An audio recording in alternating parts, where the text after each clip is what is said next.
আমরা এত বেশি জাজমেন্টাল হয়ে গেছি যে আমরা ভুলেই যাই মানুষ মাত্রই ভুল করে। যিনি আমাকে নিয়ে জাজমেন্ট করছেন, আপনার জীবনেও হয়তো এর চেয়েও বড় বড় ভুল আছে। তবু আপনি কি করছেন? আমাকে নিয়ে ট্রল করছেন। ব্যক্তিগত জীবনে সবাই সবার জায়গা থেকে কোনো না কোনো ভাবে, কোনো না কোনো দিক থেকে প্রবলেমে থাকে, ঝামেলায় থাকে, সিক্রেট থাকে। আমার জীবনটা একদম ট্রান্সপারেন্ট পাবলিক হয়ে গেছে। এটা হচ্ছে আমার অপরাধ। কিন্তু দিন শেষে দেখেন, আপনারা যে ট্রোল করছেন, আমি যদি মহা পাপও করে থাকি, আল্লাহ সুবহানাহু ওয়া তাআলা সেই পাপটাকে কমায় দিচ্ছে আপনাদের মাধ্যমে, এবং আপনাদের পুণ্যগুলো মাইনাস হয়ে যাচ্ছে। আমার কিছু ভুল ছিল, আমি বারবার বলি। তার মানে এই না যে যেখানে আল্লাহ সুবহানাহু ওয়া তাআলা নিজে ক্ষমা করে দেন, আর আমরা তো মানুষ। আমি নিজে অনেক জায়গা থেকে অনেক অনেক মানুষকে ক্ষমা করে দিয়েছি আমার লাইফে।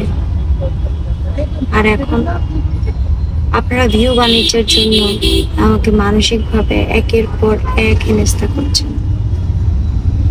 রিজিকে টান দিয়েছেন, কাজ নেই, ঠিক আছে, কষ্ট করে যেভাবেই পারি চলছি তো।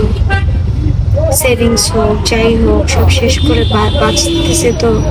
বাবার চিকিৎসা, বাচ্চা, ছেলে মেয়ের সমস্ত কিছু মেনটেন করে, হেল্পিং হ্যান্ড মানে যারা সমস্ত কিছু মেনটেন করে বেঁচে আছি তো, রাইট, চলছে তো।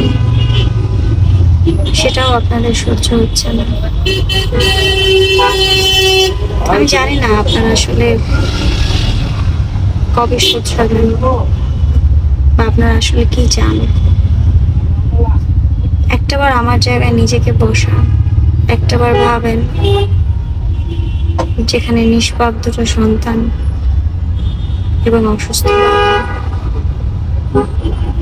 ওই মিথ্যাচার হলুদ সাংবাদিক এত কিছু পারলো, আদৌ প্রমাণ করতে পারলো না আমি তার ওয়াইফ।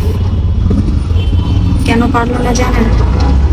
কারণ সে শুধু ব্ল্যাকমেল করেই মানুষকে চলে। এটা আমি প্রমাণ করব আইনের প্রতি শ্রদ্ধা রেখে আমার আদালতে, ইনশাআল্লাহ। এবং তারই সাথে আজ যারা আমাকে ধিক্কার দিচ্ছেন, একদিন বুঝতে পারবেন যে কতটা কষ্ট পাইছি আমি বাঁচার জন্য, কতটা লড়াই করতেছি, কতটা যুদ্ধ করতেছি বেঁচে থাকার জন্য, একটু বেঁচে থাকার জন্য।